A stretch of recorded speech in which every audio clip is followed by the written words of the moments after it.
Assalamualaikum warahmatullahi wabarakatuh. Welcome everyone. Inshallah, we'll get started shortly.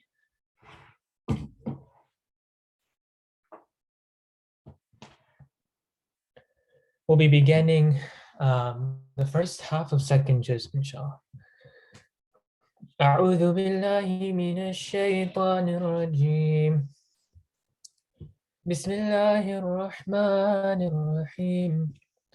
سيقول السفهاء من الناس ما ولاهم عن قبلتهم التي كانوا عليها قل لله المشرق والمغرب يهدي من يشاء إلى صراط مستقيم وكذلك جعلناكم أمة وسطا لتكونوا شهداء على الناس ويكون الرسول عليكم شهيدا وما جعلنا القبلة التي كنت عليها إلا لنعلم من يتبع رسول ممن ينقلب على عقبيه وإن كانت لكبيرة إلا على الذين هدى الله وما كان الله ليضيع إيمانكم إن الله بالناس لرؤوف رحيم قد نرى تقلب وجهك في السماء فلنولينك قبلة ترضاها فول وجهك شطر المسجد الحرام وحيث ما كنتم فولوا وجوهكم شطره وإن الذين أوتوا الكتاب ليعلمون أنه الحق من ربهم وما الله بغافل عما يعملون ولئن أتيت الذين أوتوا الكتاب بكل آية ما تبعوا قبلتك وما أنت بتابع قبلتهم وما بعضهم بتابع قبلة بعض ولئن اتبعت أهواءهم من بعد ما جاءك من العلم إنك إذا لمن الظالمين والذين آتيناهم الكتاب يعرفونه كما يعرفون أبناءهم وإن فريقا منهم ليكتمون الحق وهم يعلمون الحق من ربك فلا تكونن من الممترين ولكل وجهة هو موليها فاستبقوا الخيرات أينما تكونوا يأتي بكم الله جميعا إن الله على كل شيء قدير ومن حيث خرجت فول وجهك شطر المسجد الحرام وإنه للحق من ربك وما الله بغافل عما تعملون ومن حيث خرجت فول وجهك شطر المسجد الحرام وحيث ما كنتم فولوا وجوهكم شطره لئلا يكون للناس عليكم حجة إلا الذين ظلموا منهم فلا تخشوهم واخشوني ولأتم نعمتي عليكم ولعلكم تهتدون كما أرسلنا فيكم رسولا منكم يتلو عليكم آياتنا ويزكيكم ويعلمكم الكتاب والحكمة ويعلمكم ما لم تكونوا تعلمون فاذكروني أذكركم واشكروا لي ولا تكفرون يا أيها الذين آمنوا استعينوا بالصبر والصلاة إن الله مع الصابرين ولا تقولوا لمن يقتل في سبيل الله أموات بل أحياء ولكن لا تشعرون ولنبلونكم بشيء من الخوف والجوع ونقص من الأموال والأنفس والثمرات وبشر الصابرين الذين إذا أصابتهم مصيبة قالوا إنا لله وإنا إليه راجعون أولئك عليهم صلوات من ربهم ورحمة وأولئك هم المهتدون إن الصفا والمروة من شعائر الله فمن حج البيت واعتمر فلا جناح عليه أن يطوف بهما ومن تطوع خيرا فإن الله شاكر عليم. إن الذين يكتمون ما أنزلنا من البينات والهدى من بعد ما بيناه للناس في الكتاب أولئك يلعنهم الله ويلعنهم اللاعنون إلا الذين تابوا وأصلحوا وبينوا فأولئك أتوب عليهم وأنا التواب الرحيم.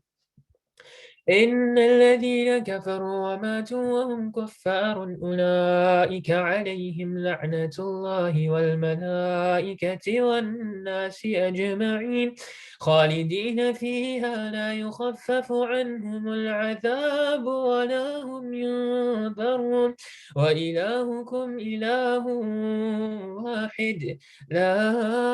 إله إلا هو الرحمن الرحيم. إن في خلق السماوات والأرض واختلاف الليل والنهار والفلك التي تجري في البحر بما ينفع الناس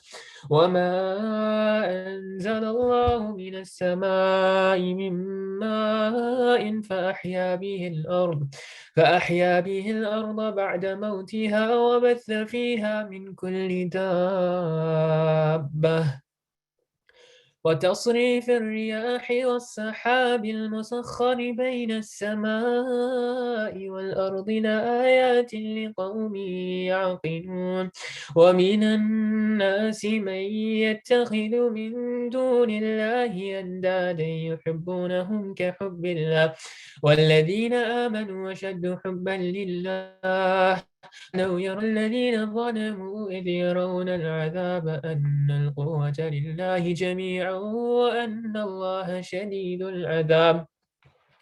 إذ تبرأ الذين اتبعوا من الذين اتبعوا ورأوا العذاب وتقطعت بهم الأسباب وقال الذين اتبعوا لو أن لنا كرة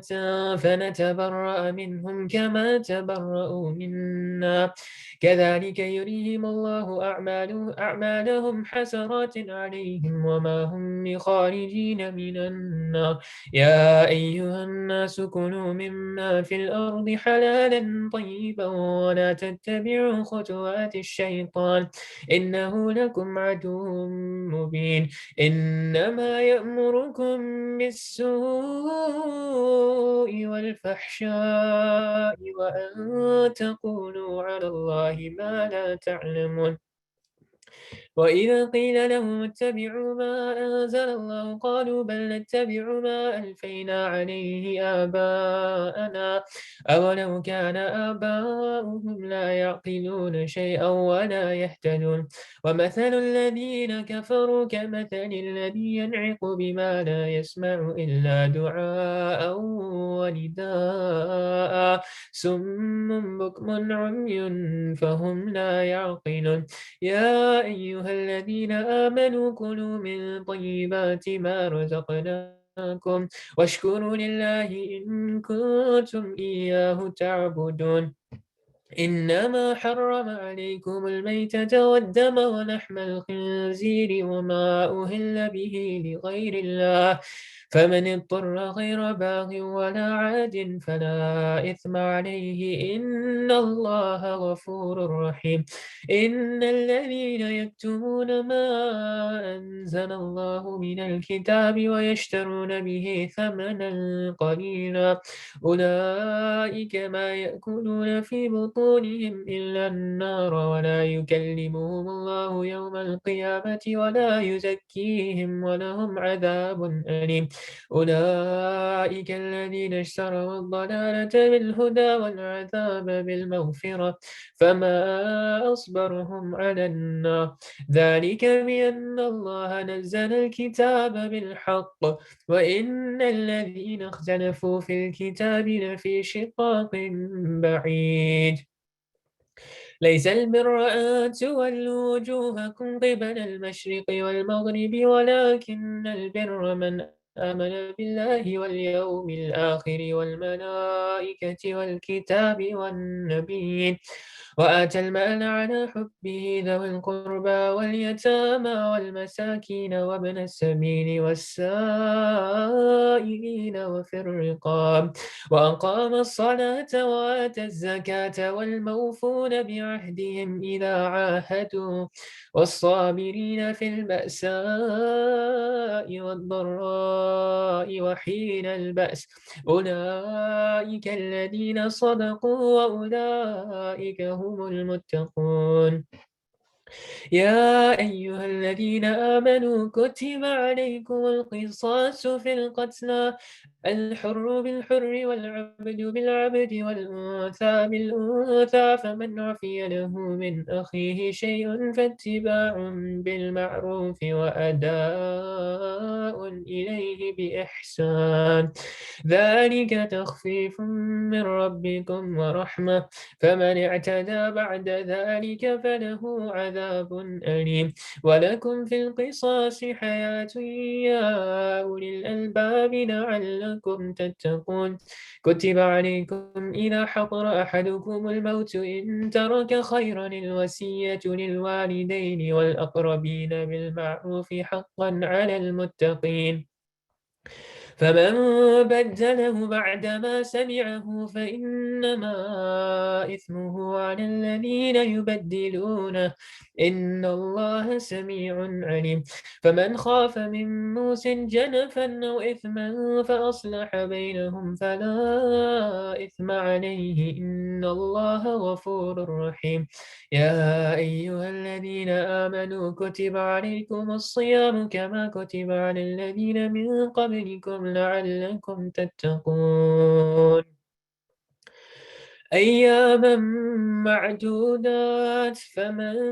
كان منكم مريضا أو على سفر فعدة من أيام أخر وعلى الذين يطيقونه فدية طعام مسكين فمن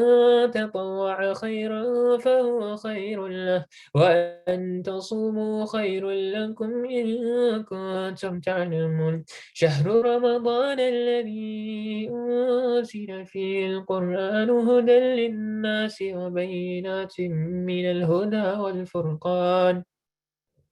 فمن شهد منكم الشهر فليصم ومن كان مريضا أو على سفر فعدة من أيام أخر يريد الله بكم اليسر ولا يريد بكم العسر ولتكملوا العدة ولتكبروا الله على ما هداكم ولعلكم تشكرون وإذا سألك عبادي عني فإني قريب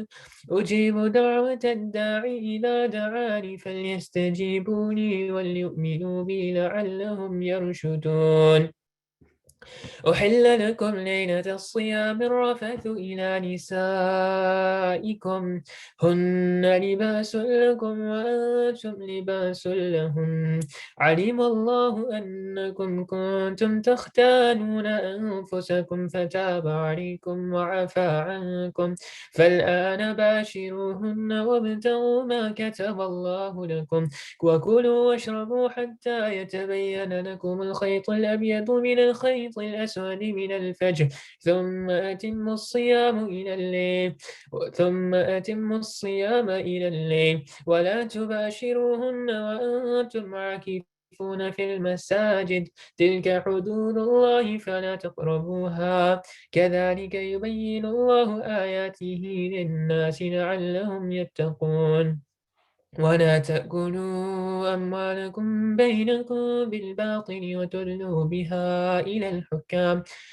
الحكام لتأكلوا فريقا من أموال الناس بالإثم وأنتم تعلمون يسألونك عن الأهلة قل هي مواقيت للناس والحج وليس البر بأن تأتوا البيوت من ظهورها ولكن البر من اتقى وأتوا البيوت من أبوابها واتقوا الله لعلكم تفلحون وقاتلوا في سبيل الله الذين يقاتلونكم ولا تعتدوا إن الله لا يحب المعتدين واقتلوهم حيث ثقفتموهم وأخرجوهم من حيث أخرجوكم الفتنة أشد من القتل ولا تقاتلوهم عند المسجد الحرام حتى يقاتلوكم فيه فإن قاتلوكم فاقتلوهم كذلك جزاء الكافرين فإن انتهوا فإن الله غفور رحيم وقاتلوهم حتى لا تكون فتنة ويكون الدين لله فإن انتهوا فلا عدوان إلا على الظالمين الشهر الحرام بالشهر الحرام والحرمات قصاص فمن اعتدى عليكم فاعتدوا عليه بمثل ما اعتدى عليكم واتقوا الله واعلموا أن الله مع المتقين وأنفقوا في سبيل الله ولا تلقوا بأيديكم إلى التهلكة وأحسنوا إن الله يحب المحسنين وأتموا الحج والعمرة لله فإن أحصرتم فما استيسر من الهدي ولا تحلقوا رؤوسكم حتى يبلغ الهدي محله فمن كان منكم مريضا أو به أذى من رأسه ففدية من صيام أو صدقة أو نسك فإذا أمنتم فمن تمتع بالعمرة إلى الحج فما استيسر من الهدي فمن لم يجد فصيام 3 أيام في الحج و7 إذا رجعتم تلك 10 كاملة ذلك لمن لم يكن أهله حاضر المسجد الحرام واتقوا الله واعلموا أن الله شديد العقاب الحج أشهر معلومات فمن فرض فيهن الحج فلا رفث ولا فسوق ولا جدال في الحج وما تفعلوا من خير يعلمه الله وتزودوا فإن خير الزاد التقوى واتقون يا أولي الألباب ليس عليكم جناح أن تبتغوا فضلا من ربكم فإذا أفضتم من عرفات فاذكروا الله عند المشعر الحرام واذكروا كما هداكم وإن كنتم من قبله لمن الضالين ثم أفيضوا من حيث أفاض الناس واستغفروا الله إن الله غفور رحيم فإذا قضيتم مناسككم فاذكروا الله كذكركم آباءكم أو أشد ذكرا فمن الناس من يقول ربنا آتنا في الدنيا وما له في الآخرة من خلاق ومنهم من يقول ربنا آتنا في الدنيا حسنة وفي الآخرة حسنة وقنا عذاب النار أولئك لهم نصيب مما كسبوا والله سريع الحساب واذكروا الله في أيام معدودات فمن تعجل في يومين فلا إثم عليه ومن تأخر فلا إثم عليه لمن اتقى واتقوا الله واعلموا أنكم إليه تحشرون صدق الله العظيم بسم الله والحمد لله والصلاة والسلام على رسول الله اللهم صل على سيدنا محمد وعلى آل سيدنا محمد وبارك وسلم اللهم صل على سيدنا محمد وعلى آل سيدنا محمد وبارك وسلم سبحانك لا علم لنا إلا ما علمتنا إنك أنت العليم الحكيم. So we just finished the completion of the first half of the second juz, and we are continuing to recite Surah Al-Baqarah, inshallah, until tomorrow. And the juz that we just read, we talked about this in the tafsir series last year, but this is actually the juz and the surah in which the command for siyam was revealed to the Muslims, right? Shahru Ramadan alladhi unzila fihi al-Quran, that this is the month in which also the Quran was revealed. And so the focus of what we'll talk about today in the reflection is, yesterday we talked about how to make the most of our preparations, right, for Ramadan. If we haven't already been preparing months in advance, what do we need to do to be able to benefit, right? To be able to purify and to strive to cleanse our hearts so that we are ready to receive any of the gifts that Allah subhanahu wa ta'ala may choose or may not choose to give us in this month. And one of the tips that we talked about yesterday is recognizing that we are always in a state of need, and that to remain in a state of brokenness or helplessness, recognizing that we are always in need of any good that Allah subhanahu wa ta'ala chooses to give us, whether it's what we expected or whether it's something that's completely different. And in this ayah, in وَإِذَا أَعُوذُ بِاللَّهِ مِنَ الشَّيْطَانِ الرَّجِيمِ وَإِذَا سَأَلَكَ عِبَادِي عَنِّي فَإِنِّي قَرِيبٌ. The Sahaba, the companions of the Prophet ﷺ, they came to the Prophet ﷺ and they asked him, what about dua? What is our relationship with Allah subhanahu wa ta'ala? If we have a need, right? If we want to ask of something, how do we do that? Right? How will Allah subhanahu wa ta'ala respond? And Allah subhanahu wa ta'ala, He reveals this verse in response to that question. And He says directly to the people. He doesn't say, Qul ya Rasul or anything like that. He speaks directly to each and every one of us. And He says, وَإِذَا سَأَلَكَ عِبَادِي, and if my servant asks of me, عَنِّي فَإِنِّي قَرِيبٌ, then I am near. Right? He doesn't say, then tell them that I am near. Right? He speaks directly to us and says, عَنِّي فَإِنِّي قَرِيبٌ. And so the lesson that we learn from this is that one of the biggest opportunities that we have as Muslims, right, and being a part of the ummah of the Nabi sallallahu alaihi wasallam, is that we have a relationship with Allah subhanahu wa ta'ala that we can ask for whatever that we want. And we know guaranteed that if we ask for something, that it will definitely either be given to us in some form in this life or in the akhirah. That no dua that is heard will ever be rejected. Right? In some capacity or the other, it will always be answered. And so when we talk about being in a state of need, right? My teacher gave this example in one of his bayans the other day, that when somebody comes to you, right, when somebody asks you something, when they need something from you, you can tell usually within 5 minutes of whether or not you can help that person. And the way that you can tell whether or not someone is able to receive your help is their ability to whether or not you can tell somebody is open to receiving that help is whether or not you see that they're in a state of need.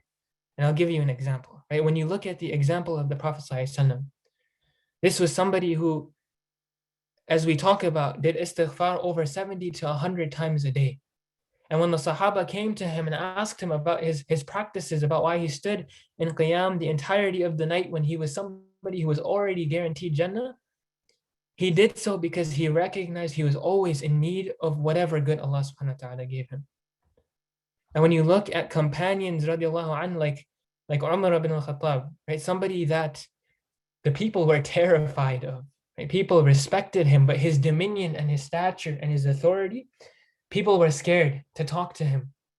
when he went out. But yet this was the same person that anytime he passed, in some of the riwayat and narrations, anytime he passed a child on the road or on his way and he saw a child, he would pass his hand over its head and he would ask the child to make dua for him. Right? This is the beauty of our deen. And that we recognize wherever the opportunity may come from, we are never somebody that, we're never people that are accomplished. Right? We accomplish things, but we recognize that comes from Allah subhanahu wa ta'ala. And so if the person who the Prophet ﷺ himself said, right, if there were to be another prophet after me, it would be Umar. If Umar ibn al-Khattab, right, if this man who was feared by so many people would ask children for their dua, people like Abu Bakr radiallahu anhu, who when they became the Khalifa, when they became the leader, right, essentially the king of the entire Muslim Ummah at that time, that they never saw themselves as above a certain task. That even when Abu Bakr was the Amir, when he was the Khalifa, he would still take responsibility for the cooking and the feeding and the cleaning of an elderly woman in the city.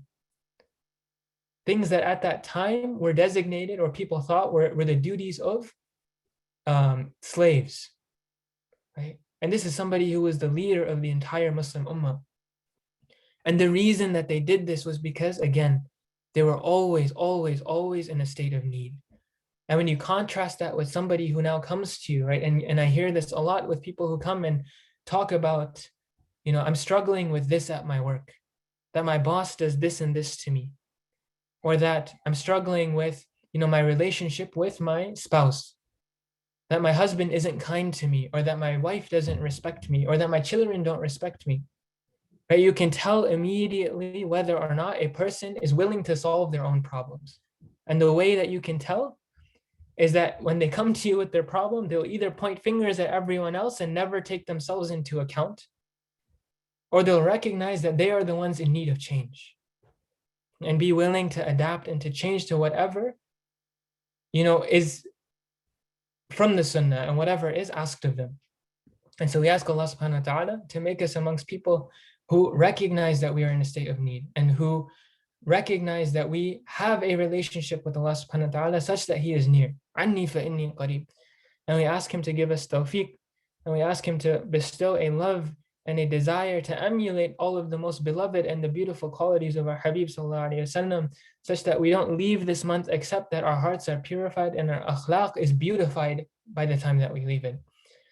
اللهم أنت السلام ومنك السلام تباركت يا ذو الجلال والإكرام اللهم صل على سيدنا محمد وعلى آل سيدنا محمد وبارك وسلم اللهم إنا نسألك من خير ما سألك منه نبيك محمد صلى الله عليه وسلم